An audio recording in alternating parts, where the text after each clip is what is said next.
Beberapa pekan yang lalu, Donald Trump ketika awal-awal Mujtaba Khomeini diangkat sebagai Supreme Leader pengganti dari Ali Khomeini, beliau mendapatkan informasi dari CIA bahwa pengganti Ali Khomeini ini yaitu Mujtaba adalah orang yang berkepribadian ganda. Meskipun dia punya istri, dikabarkan juga punya anak, tetapi katanya dia adalah seorang.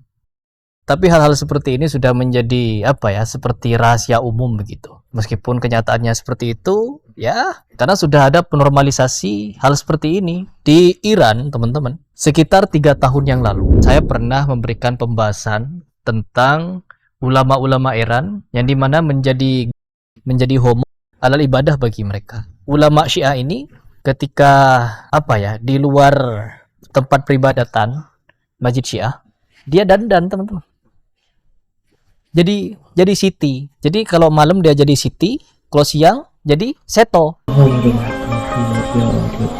Taha goes through the ritual of putting on his traditional Shia cleric's outfits before going to pray at the local mosque. Like many other mullahs back in Iran, they rule the country and advise people on spiritual matters.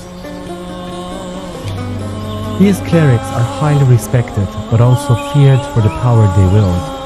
Ramti left Iran a year ago and plans to get married to his partner. He hopes Taha will conduct their ceremony. For him, a gay mullah is a big deal. It's very I'm very happy for this.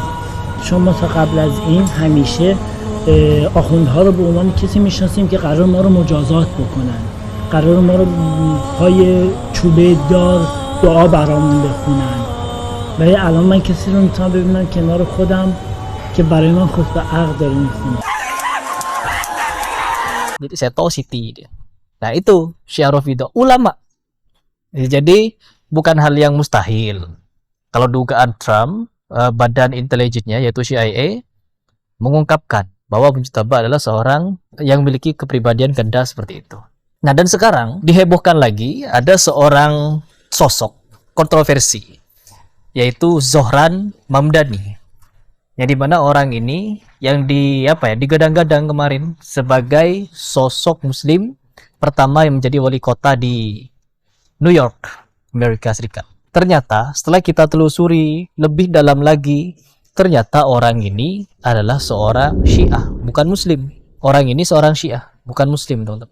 Nah dengan kesyiahannya kita menelusuri lagi, lebih jauh lagi, lebih dalam lagi. Dari mana dia asalnya? Ternyata ketika kita menelusuri lebih jauh lagi siapa Mamdani ini, dia adalah seorang yang blasteran. Agamanya yang blasteran. Mungkin si bapak adalah seorang Syiah dan ibunya seorang Hindu. Ini ada datanya, ada biografinya. Dan memang betul bahwa Mamdani ini adalah orang yang berdarah India, teman-teman. Dari beberapa berita yang saya baca, bahwa orang ini adalah seorang Syiah yang dimana dia dekat dengan tradisi Hindu, dekat dengan ajaran Hindu. Nah, selain dengan dekatnya orang ini dengan tradisi Hindu, ajaran Hindu, ternyata di sisi lain dia juga pro terhadap LGBTQ, yang dimana gerakan LGBTQ ini ditentang langsung oleh Donald Trump. Dan memang katanya di kampanyenya Mamdani ini, dia ingin menormalisasi LGBT di New York. Bahkan dia ingin membuat suatu komunitas perlindungan terhadap orang-orang yang menyimpang seksualnya seperti mereka. Tapi mau bagaimanapun, yang namanya Syiah sekarang ini yang digadang-gadang sebagai agama benar di Indonesia tengah diagung-agungkan. Syiah itu seolah-olah sebagai agama Islam yang sebenarnya. Sehingga kemungkinan nanti orang-orang Islam di Indonesia ini yang IQ-nya jongkok, IQ 78, yang menjadi fanboynya Iran, mereka akan pindah haji dan umrohnya, yaitu ke Karbala. Hajinya ke Karbala, umroh ke Karbala. Ngapain di sana? Tawaf di kuburannya Abu Lu'lu'ah, pembunuh Umar. Mandi debu di Karbala. Ayyuhuma afdal, al-jannah am Karbala? والله لو خيروني بين كربلاء والجنة لقدرت كربلاء. Jalan melata di Karbala. لأن كربلاء أفضل من الجنة. هل تعلم أنه جاء في الروايات أن أهل الجنة يعملون مظاهرة عاجدة راجدة وسيظاهرون يريدون أن يخرجوا من الجنة يرجعوا كربلاء. Pukul-pukul dada, pukul kepala.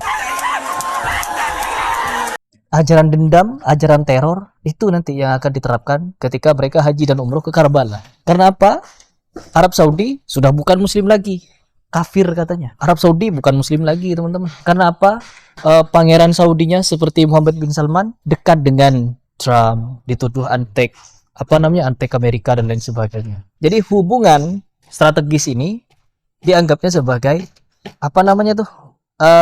perbudakan kepada Arab Saudi di Indonesia ini. Terkhusus fanboy-fanboynya Iran mengatakan Arab Saudi sebagai anteknya Amerika. Tapi mereka tak berani sepatah kata pun mengatakan bahwa Turki antek Amerika. Turki budak Amerika. Gak berani mereka.